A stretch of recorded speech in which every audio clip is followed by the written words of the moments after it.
Hi, it's me again with Corel tips and tricks. You can draw this very easily with and change the colors with just a couple of clicks of your mouse. We're going to start off with an ellipse and hit P, put it in the center of the page. Then I'm going to take a six-sided polygon and I'm going to make it about that big and then hit P. Now, truthfully, to get this line to extend from there to there, you never really know where you're at. So if you'll take your line and put it right there, and then get your pick tool and take this corner, and I'd suggest going past. Now we're going to Control D, Alternate C to have it rotate from the center, and we're going to rotate it 60 degrees. Now I'm going to take this line again and just hit P or duplicate, and I'm going to kind of split that. Now I'm going to Control D, alternate. It's the only thing I don't like about Control D. Take this line, that's why I drew it longer. Control D, alternate C, and we're already at 60, so we're going to go 0, and Control D, Control D, Control D. Now, we don't have to take away these lines, but if you'll take your virtual segment delete key and your Alt and hold down your Alt, whoa, see, I went too far.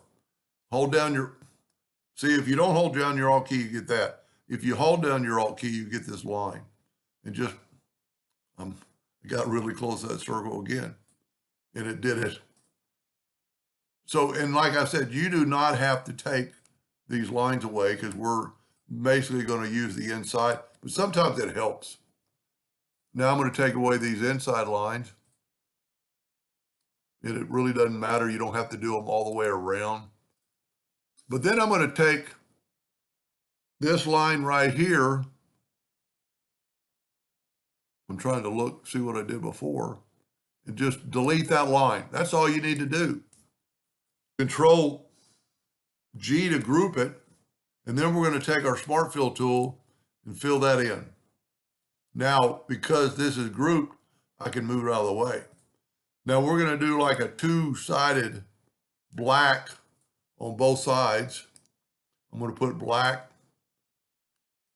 black, and then I'm going to spread them out a little bit. And then I'm going to take that blue and kind of put it right in the middle.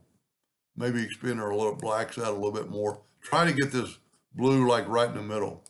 Now Control D, alternate C, rotate it 60 degrees, Control D, Control D, Control D.